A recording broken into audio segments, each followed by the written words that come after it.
आजमगढ़ जिले के प्रसिद्ध साहित्यकार, कवि, विद्युत कर्मचारियों के वरिष्ठ नेता व संरक्षक प्रभु नारायण पांडे प्रेमी व छोटे लाल दीक्षित के प्रदेश अध्यक्ष बनने पर हाइड्रो इलेक्ट्रिक एम्प्लॉयज यूनियन के प्रदेश महामंत्री धर्म प्रसाद यादव द्वारा लखनऊ स्थित 20A शिवाजी मार्ग hydro electric employees union Uttar Pradesh कार्यालय पर भव्य स्वागत किया गया।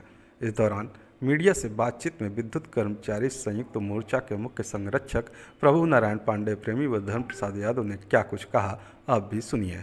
विद्युत कर्मचारी मोर्चा संगठन का हम लोग 42 साल से ऊपर जब उत्तराखंड था तब से हम लोग जो है इस संगठन को मजबूत करते आ रहे हैं, संघर्ष करते आ रहे हैं, आंदोलन करते आ रहे हैं, तमाम कार्यक्रम होते रहे हैं, जिससे मोर्चा संगठन की पहचान प्रदेश में हो गई थी। यह उच्च अधिकारी जो है डरते थे मोर्चा संगठन से, एक वह समय था। उत्तराखंड जब था, ओरा में चुनाव हुआ था तो मैं कार्यवाहक अध्यक्ष चुना गया था। उसमें हालांकि बब्बू अवस्थी ने मेरा विरोध किया था, इसके बावजूद मैं कार्यवाहक अध्यक्ष हुआ। और संगठन में हम लोगों ने सही कुर्बानी दिया है। यह छोटे लाल दीक्षित का योगदान महत्वपूर्ण रहा है। लखनऊ में यही बब्बू अवस्थी को संभालते थे। बब्बू अवस्थी स्वयं कहा करते थे मुझसे छोटे लाल दीक्षित के बारे में। एक वो समय था, छोटे लाल दीक्षित संगठन के प्रति वफादार है, ईमानदारी से उन्होंने संगठन का काम किया है।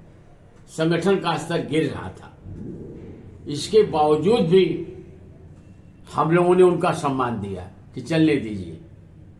संघर्ष समिति के आंदोलन में सब लोग शरीक हुए, इन्होंने आंदोलन में समर्थन नहीं दिया। मैं तो आजमगढ़ का संयोजक था, अब भी संघर्ष समिति का संयोजक हूं। मैं बता देना चाहता हूं कि लोकतंत्र प्राथमिक ढंग से चुनाव होता था। पहले दिन चुनाव होता था, वोटिंग होती थी, वो चुनाव नहीं होता। कार्यकारिणी की मीटिंग थी, उसमें भी इन्होंने कहा कि पीएन मिश्रा और प्रेमी जी जो है चुनाव अधिकारी रहेंगे। हम लोगों ने इनको यह दिया सम्मान कि जो है आप जो है चुन लीजिए 1 हफ्ते के अंतर्गत। मैं छोटे लाल दीक्षित जी के अध्यक्ष मोर्चा का होने का बधाई देता हूं और सम्मान करता हूं, और मैं बहुत खुश हूं कि कुछ परिवर्तन हुआ मोर्चा में, हैं जिनकी शिकायत थी वो निकाले गए। अब बार बार आदमी जब संघर्ष समिति में सहयोग नहीं देगा तो अकेले क्या कर लोगे? वक्त है अकेले लड़ने का। अवस्थी जी के बारे में क्या कहेंगे आप? अवस्थी जी के बारे में ही कह रहा हूं कि संघर्ष समिति में आते नहीं, सहयोग नहीं करते, अलग रहेंगे तो अलग रहने से आदमी कमजोर होता, कुछ नहीं कर पाएगा। तो मैं माननीय दीक्षित जी हैं, ये संघर्ष करेंगे, और तो इन्होंने संघर्ष समिति में अपना हाजिरी पेश किया कि मैं संघर्ष समिति के साथ हूं। मोर्चा संगठन जब से बना, मैं सेवा में नहीं था, मगर मैं मोर्चा संगठन में कार्यकर्ता के रूप से कार्य करता रहा, और जिस दिन सेवा में आ गया उस दिन से लगातार प्रदेश का पदाधिकारी रहा, स्थानीय भी पदाधिकारी रहा, और जितने भी संघर्ष हुए उन सारे संघर्षों में नंबर 1 पे मैं रहा। चाहे जेल भरो आंदोलन हो, चाहे और कोई कार्रवाई रही हो, कभी चाहे अनेकों बार संगठन के कारण संघर्ष हुआ दूसरे संगठनों से, उसमें मैं सस्पेंड भी हुआ, टर्मिनेट भी हुआ, ओबरा ट्रांसफर भी हुए। मैं सड़क पे आया, पुलिस ने उनको परेशान किया। कई बार आंदोलनों में पुलिस से मार भी मैं खाया हूं, कई बार मैं जेल भी गया हूं।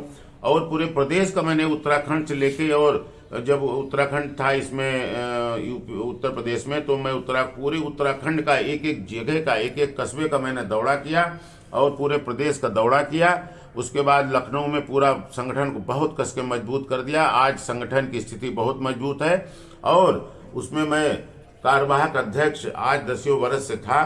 अभी 17 और 18 नवंबर को रविंद्रालय में महाअधिवेशन होना था, वो महाधिवेशन सफल हुआ। उसके पश्चात जो चुनाव हुआ, उस चुनाव में धांधली बब्बू अवस्थी के द्वारा की गई, और कहना वरिष्ठ साथियों को नहीं माना गया। 2 साथी हमारे जो वरिष्ठ संगठन के हैं, जिनका आशीर्वाद संगठन को सब पदाधिकारियों को प्रदेश से प्राप्त रहा, माननीय श्री प्रभुनारायण पांडे प्रेमी जी आजमगढ़, श्री PN मिश्रा इलाहाबाद, इन लोगों को सर्वसम्मत से चुनाव अधिकारी बनाया गया और इन लोगों ने चुनाव अधिकारी के रूप में अपना दायित्व निभाते हुए बब्बू अवस्थी से ये कहा कि आप 1 सप्ताह के अंदर प्रदेश कार्यकारिणी का गठन करेंगे। अभी आपको कार्यवाहक बनाया जा रहा है गोपाल गौतम और बब्बू अवस्थी को, मगर इन्होंने 1 महीने तक कोई कार्य नहीं किया। तो ये चुनाव अधिकारी की जिम्मेदारी बनती है कि चुनाव को संपन्न नहीं करा पाए, अधूरे में रह गए, तो इन लोग की वरिष्ठ साथियों की जिम्मेदारी थी कि हम चुनाव को संपन्न कराएं। बब्बू अवस्थी को उन लोगों ने पत्र भी दिया, वार्निंग भी दिया, टेलीफोन से वार्ता भी हुई, मगर उन्होंने कोई ध्यान नहीं दिया।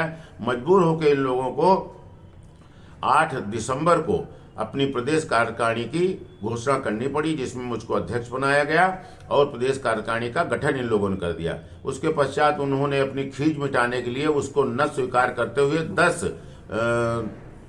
दिसंबर को दोबारा उन्होंने चुनाव की लिस्ट जारी कर दी और वो अकेले में बैठ के जारी की। हमारी जो